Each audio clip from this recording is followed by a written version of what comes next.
اعوذ باللہ من الشیطان الرجیم بسم اللہ الرحمن الرحیم السلام علیکم ورحمۃ اللہ وبرکاتہ۔ آئیے درود شریف پڑھ لیتے ہیں۔ اللہم صلی علی محمد وعلی آل محمد کما صلیت علی ابراہیم وعلی آل ابراہیم انک حمید مجید۔ اللہم بارک علی محمد وعلی آل محمد کما بارکت علی ابراہیم وعلی آل ابراہیم انک حمید مجید۔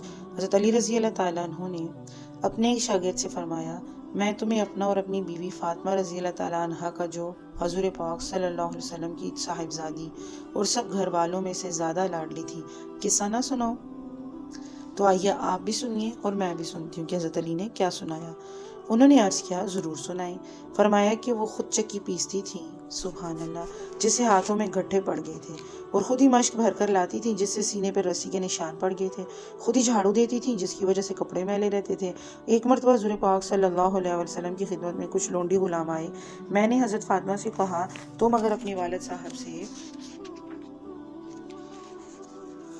کچھ جا کر ایک غلام مانگ لاؤ تو اچھا ہے، سہولت رہے گی۔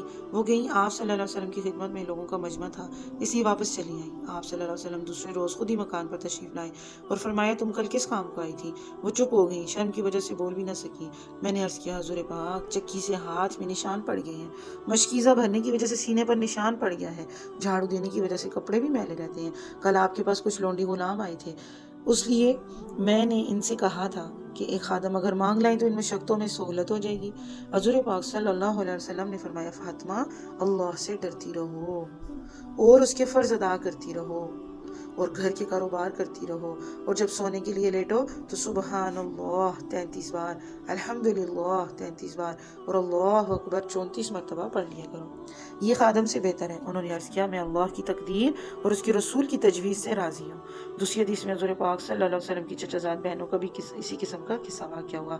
وہ کہتی ہیں کہ ہم دونوں بہنیں اور حضور پاک صلی اللہ علیہ وسلم کی بیٹی فاطمہ تینوں حضور پاک صلی اللہ علیہ وسلم کی خدمت میں حاضر ہوئی اور اپنی مشقت اور دقتیں ذکر کر کے ایک غلام کی طلب کی۔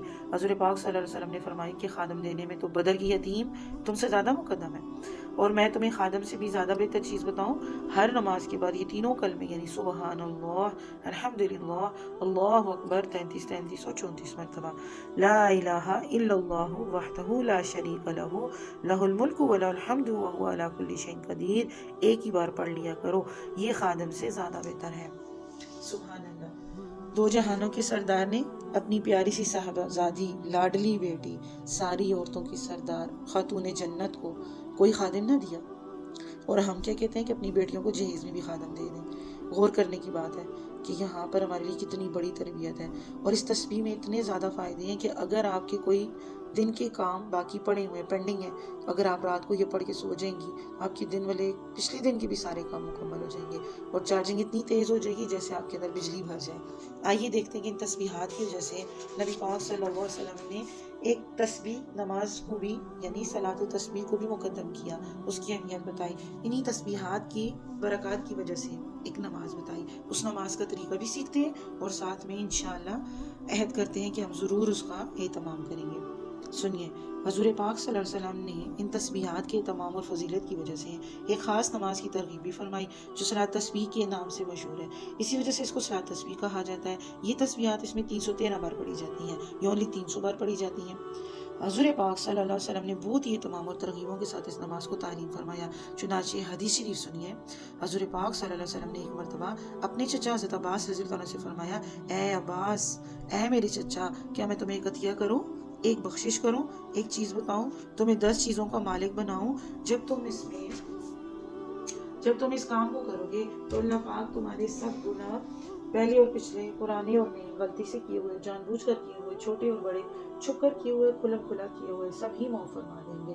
وہ کام یہ ہے کہ 4 رکعت نفل 7 تسبیح کی نیت باندھ کر پڑھو، اور ہر رکعت میں جب الحمدللہ اور سورت پڑھ چکو تو رکوع سے پہلے سبحان اللہ والحمدللہ ولا الہ الا اللہ واللہ اکبر 15 بار پڑھو، اور پھر جب رکوع کرو تو 10 بار اس میں پڑھو، پھر جب رکوع سے کھڑے ہو تو 10 مرتبہ پڑھو، پھر سجدہ کرو تو 10 مرتبہ اس میں پڑھو، پھر سجدے سے اٹھ کر بیٹھو تو 10 مرتبہ پڑھو، پھر جب دوسرے سجدے میں جاؤ تو 10 مرتبہ اس میں پڑھو، پھر جب دوسرے سجدے سے اٹھو تو دوسری رکعت میں کھڑے ہونے سے پہلے